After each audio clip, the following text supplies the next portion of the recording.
गाय के गोमूत्र में, भारतीय नस्ल की देशी गोमाता के गोमूत्र में सोना है, गोल्ड है, ऐसा उन्होंने प्रूव किया है।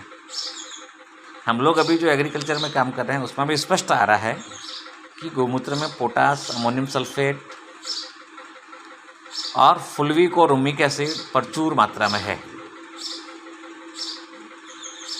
और हम यही फुल्विक और रूमिक के नाम से बाज़ार से करोड़ लाखों रुपए की दवाई बाज़ार से खरीद के लेके आते हैं।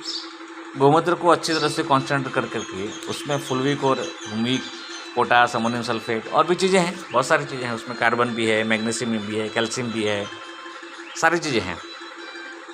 लेकिन मैं जो कह रहा हूँ पोटास, अमोनियम सल्फेट, रूमिक और फुल्विक एसिड ये प्रचुर मात्रा में, अच्छी मात्रा में है। ये अगर इसको तरीके से मार्केट किया जाए, सेल किया जाए और गोपालकों से गोमूत्र लिया जाए तो दोनों काम होगा। एक तो गोमाता की गोमूत्र का पैसा मिलेगा तो गोपालक उसको अच्छे से गाय माता को रखेगा।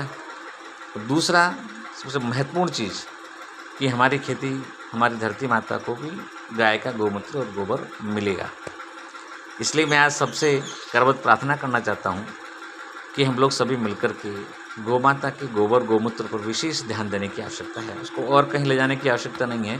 गोबर गोमूत्र को खेती के साथ कैसे समन्वय करके हमारी जैविक खेती, पारंपरिक खेती कैसे हम अधिक मात्रा में करें, इस पर ध्यान देने की आवश्यकता है। आपको बताते हुए मुझे विशेष आनंद हो रहा है कि हमने देश की पहली गोमूत्र की डेयरी की स्थापना की है भाबर में। भाबर बनासकांठा, ये पाकिस्तान बॉर्डर का हिस्सा है। इधर पाकिस्तान, राजस्थान और गुजरात का बॉर्डर है, तीनों क्षेत्र की यहाँ है। और यहाँ कांकरेज नस्ल की बहुत अच्छी मात्रा में गोमाता हैं। तो आप सबसे मैं प्रार्थना करूँगा कि आप भी हमारी गोमूत्र की डेयरी की विजिट प्रवास कर सकते हैं। किस तरह से और गोमूत्र में बढ़िया अच्छा काम हो सकता है, उसमें भी आगे बढ़ाया जा सकता है। एक विशेष बात मुझे कहनी है कि गोमूत्र में जो फुल्विक एसिड है वो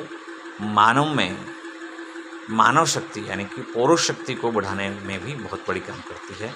फुल्विक एसिड की जो प्रचुर मात्रा दिखती है आपके शिलाजीत में भी फुल्विक एसिड ही है अधिक मात्रा में, वही फुल्विक एसिड हमारे गोमूत्र में है। तो जो सोना है ऐसा हमारे हमारी महाविद्यालय ने, हमारी यूनिवर्सिटियों ने, विश्वविद्यालय ने कहा है, वो प्रूव है। वो उसको अलग करने की बजाय उसको उसी रूप में कैसे यूज किया जा सकता है उस पर विचार करने की आवश्यकता है। तो आइए हम सब मिलकर एक नई क्रांति लाएं। देश में गोमाता के माध्यम से आर्थिक सजगता